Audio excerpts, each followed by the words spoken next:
One question I want to ask you is, how can people, end users, departments, how can like what is the quick start guide for them to be breaking down those data silos to get to that partnership level? I know for me, and a lot of times in organizations, right? You mentioned connecting the dots, right? A lot of times in breaking down those data silos, you got to go out in the business, right? Like finance has to go partner with the CTO.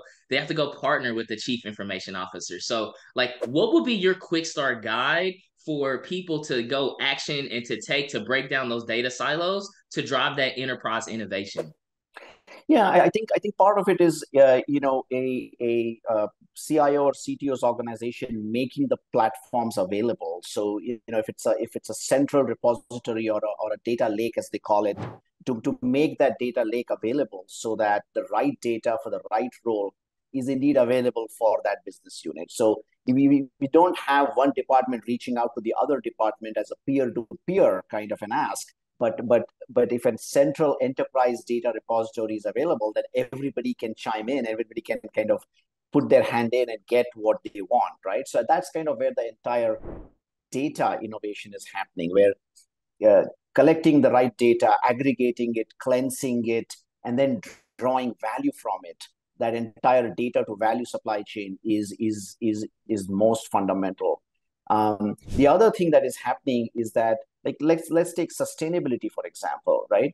People are saying, well, I if I want to become a sustainable enterprise, I cannot live in a silo, right? I mean, your sustainability data is across production, is across logistics, it's across a whole bunch of departments across the enterprise. So getting the right data points which impact sustainable enterprises, that will need to be filtered into that so-called data paradigm, and then you draw out and then you innovate on your sustainability thing, for example. So it is a level, it is a function of getting the data to value in the proper places, and then enabling the respective business units and the users to dip in and to take and to leverage what they want out of that out of that scenario there.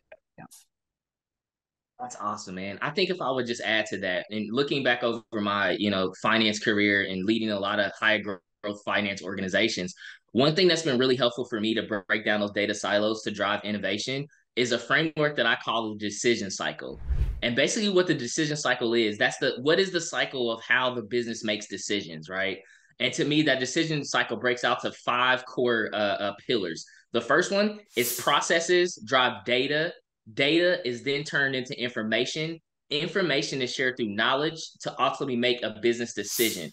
That entire decision cycle framework, this is where technology becomes super advantageous to the organization, because traditionally you had people in the finance organization, they had to go run the GL, they had to bring all this stuff together to Right. turn it into financial statements, and then from those financial statements they're building knowledge, and then they're sharing that with the organization to make decisions. Well, now when you fast forward to a more modern finance organization, or more modern technology adopting organization, you want technology to automate process data to information. You don't want people in that, right? You don't want people that are going through and gathering the data, cleansing the data, mining the Exactly. data, putting it into their data Exactly. mart, and you got an army of people doing that. And then now the business is taking the information and you need people to build knowledge on it.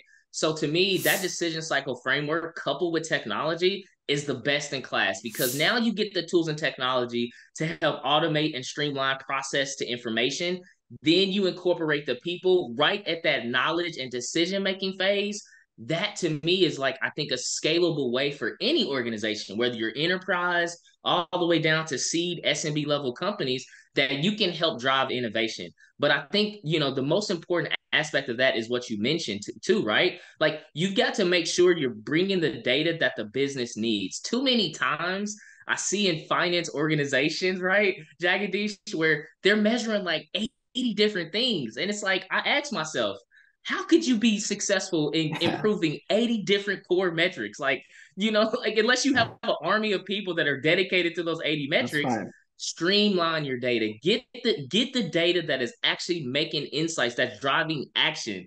too many times, too many organizations have these vanity metrics, which are metrics that they just have. And it's just like, you look at it and you don't know, are we doing good? Are we doing bad? Is this good? Like, what should we do? Streamline and simplify your data by leveraging that decision cycle. And as well as what you mentioned, I think that's critical for Totally agree. organizations. Totally agree with you, and love the way you laid it out.